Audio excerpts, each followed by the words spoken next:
안녕하세요. 송동호 조언로펌입니다. 미투 캠페인이 전 세계적으로 퍼져나가고 있습니다. 자신이 겪은 성폭력 경험을 SNS를 통해 용기 있게 사회와 공유하고 이런 용기를 지지하는 미투 캠페인은 작년 말 유명 할리우드 여배우 알리사 밀라노의 제안으로부터 시작되었습니다. 이에 안젤리나 졸리, 레이디 가가 등의 유명 연예인들이 동참하였습니다.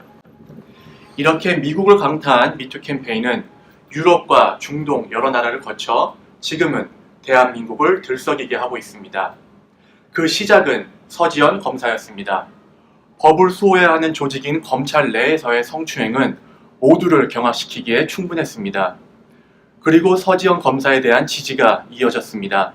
검찰과 대기업, 정부기관, 문화예술계 인사들이 미투 캠페인에 동참했습니다.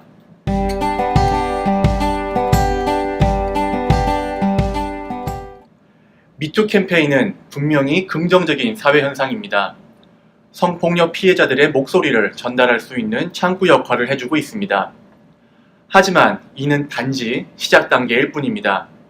현재까지 미투 캠페인에 적극적으로 참여하는 여성들의 대부분은 유명인, 정치인, 전문직 종사자입니다. 아직도 수없이 많은 성폭력의 피해자들은 2차, 3차 피해가 두려워 용기를 못 내고 있습니다. 신고라도 했다가 보복당할까 무서워서, 회사에서 잘릴까봐 두려워서 소가리만 하는 여성들이 대부분입니다. 2014년 패스트푸드 업종에 종사하는 여직원 1217명을 상대로 설문조사를 한 결과 42%가 직장 내 성폭력을 당했던 경험이 있다고 답변했습니다. 더 놀라운 사실은 이들 중 대부분은 이러한 피해를 신고조차 못했다는 점입니다. 사회가 변화되어야 합니다. 기업이 바뀌어야 합니다. 사람들의 인식이 깨어야 합니다.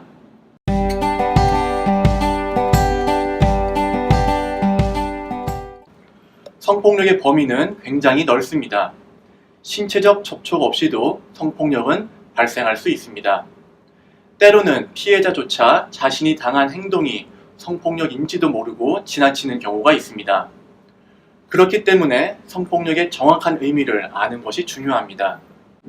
성폭력이란 성희롱이나 성추행, 성폭행 등을 모두 포괄하는 개념으로 성을 매개로 상대방의 의사에 반해 이루어지는 모든 가해 행위를 말합니다.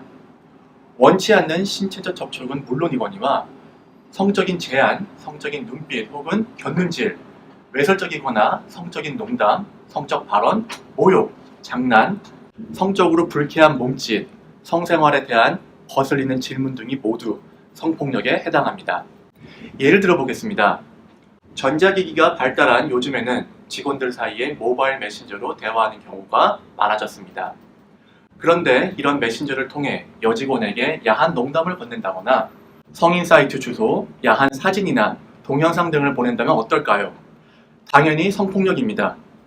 이처럼 직접 얼굴을 맞대지 않고 직접 말을 건네지 않아도 성폭력은 발생할 수 있습니다. 회식 문화가 남아있는 한국계 기업에서는 일과 후 술자리에서 성폭력이 빈번히 발생합니다.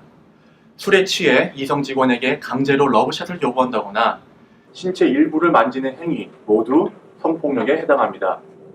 직장 내 성폭력은 어제 오늘의 문제가 아닙니다. 하지만 이제는 바뀌어야 합니다. 더 이상 간과하거나 묵과할 문제가 아닙니다. 그러나 이 문제는 누구 한 명이 바뀐다고 해결된 문제가 아닙니다. 사회 전체가 변해야 합니다. 이 변화에 송동호 종합로펌이 함께하겠습니다.